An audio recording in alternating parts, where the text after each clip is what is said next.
అస్మద్గురుభ్యో నమః. ఇల్లు, ఇల్లాలు ఈ రెండు మాటల గురించి కొంచెం మాట్లాడుకుందాం. ఇటుకలు, సున్నం కలగలిపి కట్టిన కట్టడమే కాదు ఇల్లంటే. అది అనురాగాల వేదిక, ఆత్మీయతకు పీఠం, ఆదరాభిమానాలకు నిలయం. అలాంటి ఇల్లే సమాజానికి మూలస్తంభం. పురాణాలు చెబుతున్న 4 ఆశ్రమాలైన బ్రహ్మచర్యము, గృహస్థము, వానప్రస్థము, సన్యాసాలలో రెండవ దానికి ఉనికి పట్టు గృహస్థు. గృహిణి, సంతానం, బంధుజనం అనే 4 అంగాల సమాహారమే ఇల్లు. వీరందరిలోనూ కీలకమైన పాత్ర గృహస్థు, గృహిణులది. వారిద్దరిలో అత్యంత ప్రాధాన్యత గృహిణిది. గృహాన్ని సరిదిద్దుతుంది కాబట్టి గృహిణి అని పిలుస్తారు. గృహానికి మరో పేరు ఇల్లు. ఇంటిని సరిదిద్దేది కాబట్టి ఇల్లాలు అని పిలుస్తారు. ఇతర ఆశ్రమ ధర్మాల కన్నా అనేక విధులు నిర్వర్తించే బాధ్యత గృహస్థు మీద ఉంది. పరిజనము, ఆశ్రితులు, పరిచారకులు, సేవకులు లాంటి వారందరినీ ఆదరించాలి, ఆదుకోవాలి. పశుపక్ష్యాదులు, ఆలన పాలన, ప్రకృతి పరిరక్షణ, దేశక్షేమం, సామాజిక ఆస్తుల పరిరక్షణ ఇలాంటివన్నీ గృహస్థుల యొక్క బాధ్యతలే. వాటితో పాటు చతుర్విధ పురుషార్థాల్లోని ధర్మార్థ కామాలు నిర్వర్తిస్తూ మోక్ష రూపంలో జీవన్ముక్తికి బాటలు వేసుకునేది గృహస్థుగా ఉన్నప్పుడే. ఇక ఇన్ని కర్తవ్యాలలో ఏ ఒక్కదాన్ని ఒక్కడుగా నిర్వర్తించలేడు కదా.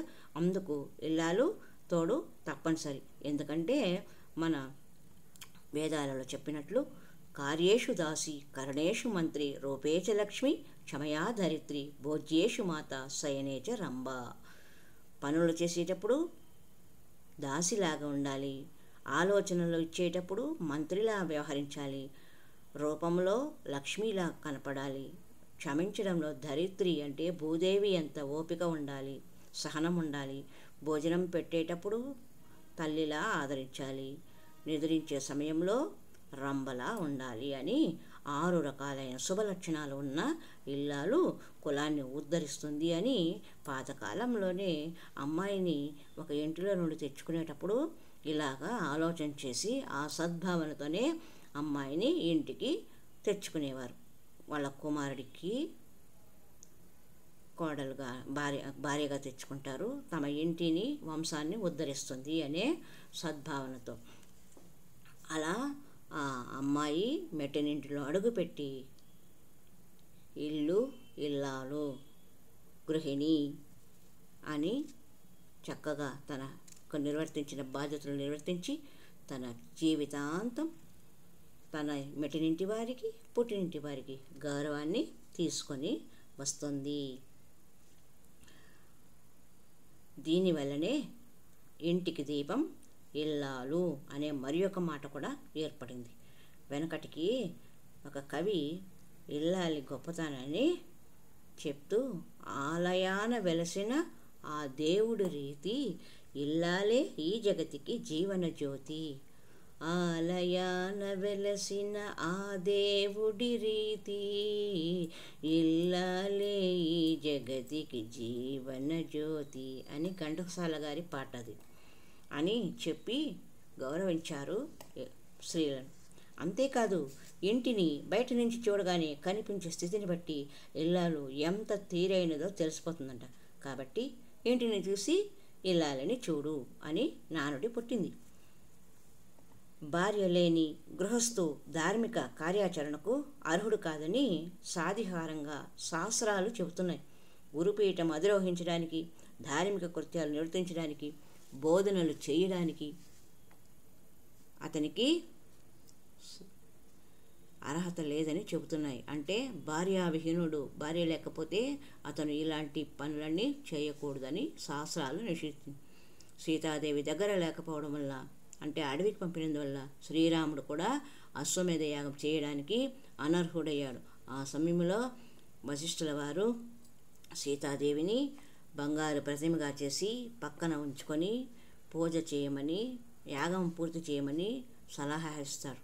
అలా యాగ నిర్వహణకు పూనుకున్నాడని ఆమె దానికి విరుగుడుగా ఆమె స్వర్ణమూర్తిని నెలకొల్పి పక్కన నిలిపిన తర్వాతే యాగ నిర్వహణకు పూనుకున్నాడని రామాయణంలో తెలుస్తుంది.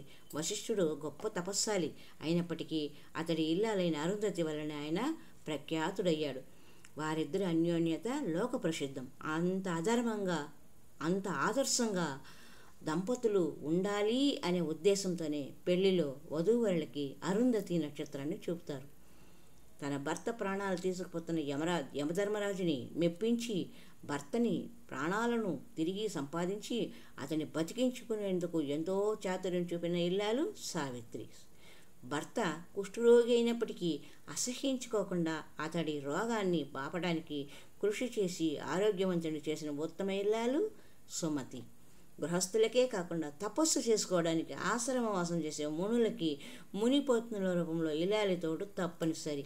ధర్మబద్ధమైన దాంపత్య జీవనం గడుపుతున్న ఆ ఇల్లాళ్ళు పరిచర్యల వల్లే తపోదీక్ష సాఫీగా నిరాటంకంగా సాధించినట్లు పురాణాల వల్ల తెలుస్తుంది. మానవులకే కాకుండా దేవతలకి ఇల్లాళ్ళు ఉన్నారు. ఇల్లాలు గొప్పతనం ఎంతటితో ఊహించుకోవచ్చు. ఒకసారి మునీశ్వరులంతా జగన్మాతను కలిసి ఇల్లాలి యొక్క గొప్పతనాన్ని వివరించమని అడిగారట. దాని జవాబుగా ఆమె తన సంసారంతో పాటు లోకులంతా అభివృద్ధి చెందాలని కోరుకునే ఇచ్ఛాశక్తి స్వరూపిణి అని, దానికి తగిన ప్రణాళికలు రచిస్తూ సమయస్ఫూర్తితో ముందడుగు వేస్తే జ్ఞానశక్తి స్వరూపిణి అని, తనను ఆశ్రయించుకున్న గృహ పరివార బంధుగణాలందరికీ ఉపయోగపడే పనులు చేసే క్రియాశక్తి స్వరూపిణి, గణాలందరికీ ఉపయోగపడే పనులు చేసే క్రియాశక్తి స్వరూపిణి ఇల్లాలు అని వివరించిందంట. ఏమని? ఇచ్ఛాశక్తి స్వరూపిణి, జ్ఞానశక్తి స్వరూపిణి, క్రియాశక్తి స్వరూపిణి, త్రిమూర్తి స్వరూపమే ఇల్లాలు అని జగన్మాత మునీశ్వరులకు చెప్పిన వివరణ. అంటే సాక్షాత్తు తన స్వరూపమే ఇల్లాలిది అని ఆమె మాటలోని అంతరార్థం. తన అందచందాలతో భర్తని అలరించే ఇల్లాలు అవసరమైతే అతన్ని చంటి బిడ్డలా ఒడిచేర్చి అమ్మలా లాలిస్తుంది. అవసర సమయాల్లో నాన్నలా రక్షిస్తుంది. ఆపత్కాలంలో మంత్రిగా సూచనలు ఇస్తుంది. మిత్రుడిలా వెలుగుతూ స్నేహంలోని మాధుర్యాన్ని చవి చూపిస్తుంది. ఇన్ని రకాలైన పాత్రలు నిర్వహించే ఇల్లాలు ఆ యజమానికి భక్తులకు వరాలిచ్చే దైవం లాంటిది. అందుకే హృదయం అనే పూజా మందిరంలో ప్రతిష్ఠించుకొని ఆరాధించే స్థానము ఇల్లాలిది. ఇలా అన్నింటిలో సమర్థురాలైన ఇల్లాలు ఇటు మెట్టినింటికి అటు పుట్టినింటికి వన్నె తెస్తుంది. కాబట్టే ఇల్లాలు లేని ఇల్లు అడవే కానీ ఇల్లు అనిపించుకోదు. అంటే ఇంట్లో ఇల్లాలు లేదంటే ఆ ఇల్లు అడవి లాంటిది అని మాట వచ్చింది. ఇది ఇల్లాలు, గృహిణి అన్న పదానికి ఆడవాళ్లకు వచ్చిన గౌరవ సూచకం. హరి ఓం తత్సత్.